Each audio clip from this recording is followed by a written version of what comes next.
Chào bạn, sau khi Thủ tướng Nhật Takaichi giành được thắng lợi chưa từng có trong Quốc hội, có nhiều hội viên đồng ý rằng dự đoán mình đưa ra trong video trước đây đang dần trở thành hiện thực. Tức là Mỹ sẽ chuyển sang chủ nghĩa biệt lập, lùi về châu Mỹ và giao các khu vực cho từng đồng minh tự chăm lo. Mình rất vinh hạnh và cảm ơn các bạn đã ủng hộ. Trong đó có một hội viên có ý rằng mình cũng nên nói về những dự đoán trước đây đã sai hoặc không trở thành hiện thực, và giải thích lý do vì sao. Mình thấy chủ đề này rất thú vị.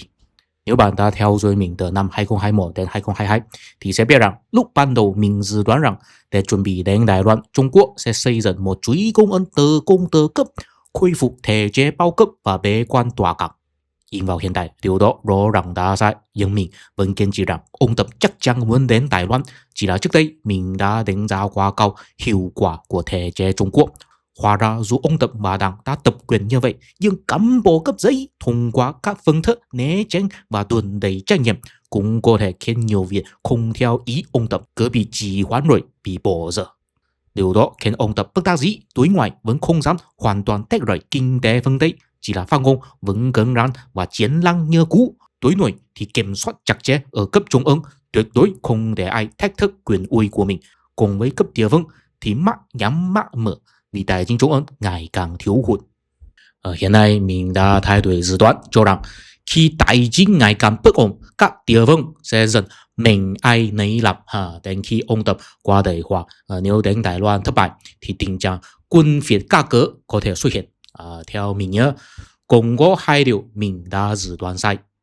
Thứ nhất là về Trump. Trước đây mình dự đoán rằng sau khi thua Biden, ông không còn đủ ảnh hưởng để tái đắc cử và Mỹ sẽ bước vào một giai đoạn chuyển giao thế hệ chính trị mới, tức là bà Kamala Harris hoặc bà Nikki Haley sẽ làm tổng thống. Nhưng mình đã nhận sai ngay khi Trump bị án sát không thành công. Lúc đó mình nhìn thấy hình ảnh ông thoát nạn và giờ đây phản ứng của mình là Trump đã trở thành anh hùng rồi, chắc chắn sẽ làm tổng thống.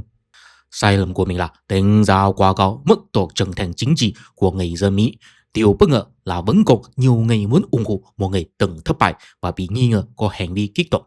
Thứ hai là về Tổng thống Hàn Quốc Cảnh Hiếu lúc đó là Yoon Suk Yeol khi ông ban bố thiết quân luật. Lúc đó mình phân tích rằng ông làm vậy vì phe cánh tả kiểm soát quốc hội và liên tục phát động luận tội nhiều bộ trưởng. Ông bất đắc dĩ dùng biện pháp bất thần để nhắc người dân thấy hành động của cánh tả đã hỗn loạn đến mức nào, nhằm khơi dậy sự đồng cảm của quần chúng với ý định duy trì ổn định của mình. Lúc đó mình dự đoán rằng nếu cánh tả không tự kiềm chế, chính trị Hàn Quốc sẽ tiếp tục bất ổn. Nhưng lại bây giờ Yoon Suk Yeol đã rời chức, thậm chí có thể bị tù trung thân.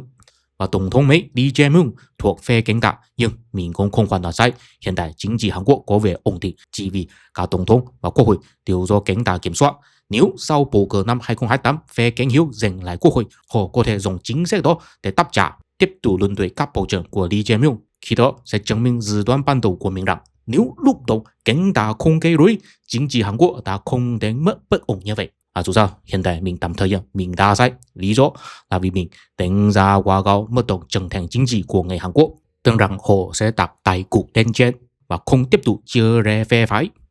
Vậy mình có rút ra bài học gì không? Nói chung sai lầm của mình là đánh giá quá cao tính lý trí của con người. Có lẽ vì mình vốn là một học giả sống khép kín trong tháp ngà, nhưng bây giờ mình bất đắc dĩ phải làm YouTuber. Không biết đó có phải là thái ông thơm má hay không. Mình phải đu trend, nghiên cứu thị trường và phản ứng của khán giả. Dần dần mình nhận ra rằng tham sân si chiếm phần lớn trong quyết định của con người. Điều đó cũng buộc mình dần chuyển sang tư duy của một doanh nhân hoặc một nhân viên chuyên nghiệp tỉnh táo, dần dần loại bỏ sự ngây thơ nho xí trong bản thân. Tiếp theo mình xin chia sẻ hành trình tâm lý của mình. Có lẽ điều này có thể gây hứng cho các bạn Việt Nam nhìn lại di sản văn hóa Đông Á của mình, vì mình thấy người Tinh Hoa thầy Lý Trần là tiền bối của mình.